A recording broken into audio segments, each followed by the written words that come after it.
Bonjour Romain, j'aimerais en savoir plus sur les œuvres de cet artiste. Pourriez-vous me parler de ce qui distingue son travail et comment il s'inscrit dans l'ensemble de son parcours artistique, s'il vous plaît Romain?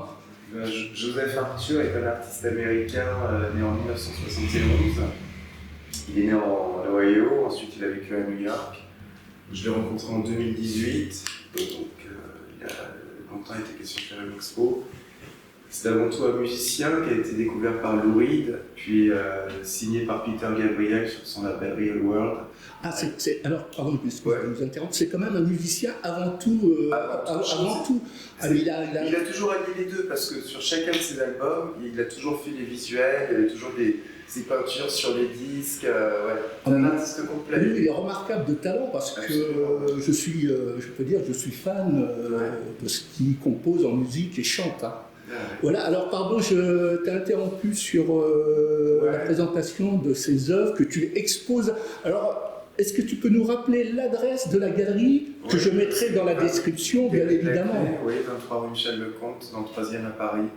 D'accord, et vous êtes ouvert du lundi au samedi? On est ouvert du mardi au samedi, et l'après-midi, de 14h30 à 19h30. Ah, ok, parfait. Alors donc, voilà, les œuvres que tu présentes. Alors, c'est une expo individuelle, hein, c'est pas... C'est une expo individuelle, donc ce sont exclusivement des œuvres de Joseph Arthur, jusqu'au 12 avril 2025. Et donc, voilà, donc il y a des œuvres qu'il a créées, qu'il a amenées, des œuvres qu'il a faites ici également. Il y a 2 œuvres qu'il a faites en live painting lors de ses vernissages, d'autres œuvres qu'il a créées ici à la galerie. Et donc voilà. Alors tu exposes sur 2 niveaux. Hein. Il y a rez-de-chaussée aussi que j'ai réalisé. C'est une installation que Joseph a faite avec des très grands formats. Et au niveau de sa peinture, comme je disais, elle complète absolument son travail. Elle complète bien son travail de musicien. Et au niveau de ses inspirations, il est très inspiré par beaucoup de peintres modernes, en fait, après-guerre.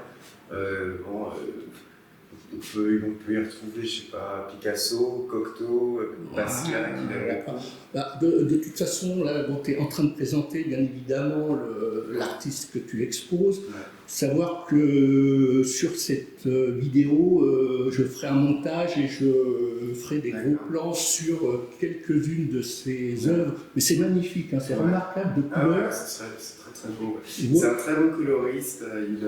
Il maîtrise aussi bien, je trouve, une forme un peu naïve comme ça au niveau du trait que la couleur.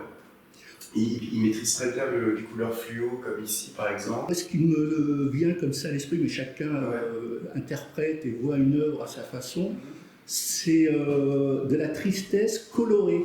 Ouais, tristesse colorée, donc c'est pas si triste que ça en fait. Hein. Il y a quand même. Alors, c'est très vrai, c'est-à-dire que toute sa musique, toute sa poésie, parce qu'il écrit donc ses textes également, sont souvent en fait des morceaux plus à tendance folk, hein, clairement, avec des mélodies assez sucrées, assez joyeuses, mais avec des textes très profonds. Et Joseph adore toute l'imagerie des anges. Un de ses premiers clips qui avait été tourné par Anton Corbijn, qui est un très très grand réalisateur et photographe néerlandais, qui a notamment travaillé avec Depeche Mode, avec tous ces groupes, qui avait fait Arched Box de Nirvana. On voit Joseph marcher dans Central Park avec des ailes d'ange. Donc absolument, il a ce côté d'ange déchu. Il aime toute cette représentation ecclésiastique. On peut voir aussi, si on peut imaginer des plumes, ça peut être des plumes d'ange, comme des ailes d'ange, comme des racines. Dans sa peinture, on peut y voir beaucoup de choses. C'est très sympa. Alors c'est un peu dommage parce que c'est pas que je passe par hasard, parce qu'on se connaît quand même. C'est un peu dommage pour moi que l'artiste n'est pas présent, n'est pas là aujourd'hui, mais bon. Il est aux États-Unis. Ah d'accord. Alors nous voilà de nouveau au sous-sol où l'expo continue et Romain va continuer sa présentation. Et là je vois des œuvres, donc c'est des œuvres qu'il a réalisées à l'étranger ou ici ou... Alors, la plupart de ces œuvres, sauf celle-ci, ont toutes été réalisées à la galerie Laclais. Cette œuvre ici, au fond, il l'a faite en fait avec un balai.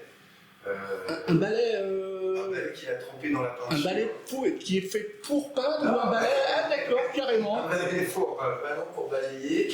Et donc il a utilisé pour peindre, donc il a trempé dans de la peinture. C'est incroyable. Incroyable. Il a peint cette toile avec. Voilà. Là c'est une œuvre qu'il a peinte ici également. Du sol où il s'est inspiré de l'œuvre de Picasso. Donc voilà. Il y a pas mal. Je ferai un plan d'ensemble après, par la suite, parce que là, j'ai pas mon grand format, j'ai un moyen format, si je puis dire, en objectif, mais on montrera tout. Donc voilà, toutes ces œuvres, là, il les a réalisées ici même à Paris. Il les a toutes réalisées ici à la galerie, sauf celle-ci, celle du milieu qui est le. D'accord. Que je montrerai par la suite. Et non, mais c'est vraiment. Et puis ce rez-de-chaussée a un charme incroyable. C'est Joseph Arthur, l'artiste, qui a voulu l'aménager tel quel. Il en a pris il a très très bien utilisé. Il a su l'aménager pour accommoder ses œuvres et on a fait un lieu. C'est une deuxième salle. Qui porte vraiment son esprit, qui est vraiment empreinte de son regard sur la peinture.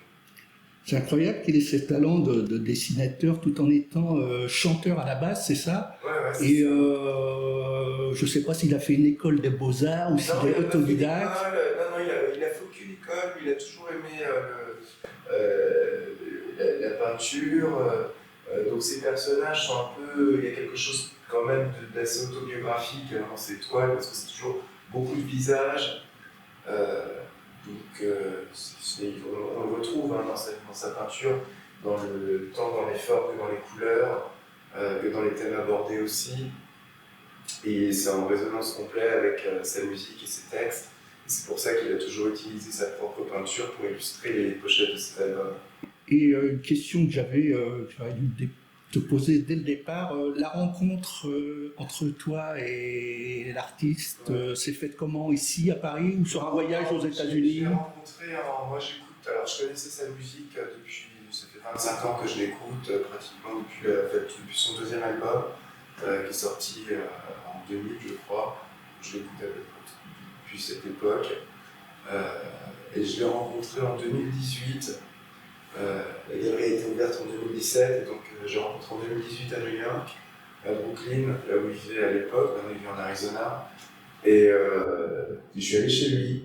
Et donc on avait parlé à l'époque de faire une expo, mais comme lui étant à New York et la galerie Laclais étant à Paris, c'était difficile aussi avec son agenda. Ensuite il y a eu le Covid, donc avec l'agenda de tournée, etc. À la suite de quoi Amélie, avec qui il travaille, m'a contacté en fin d'année dernière et on ne se connaissait pas, elle avait entendu parler de la galerie et elle m'a demandé si ça m'intéresserait éventuellement d'exposer un musicien peintre qui s'appelle Joseph Arthur.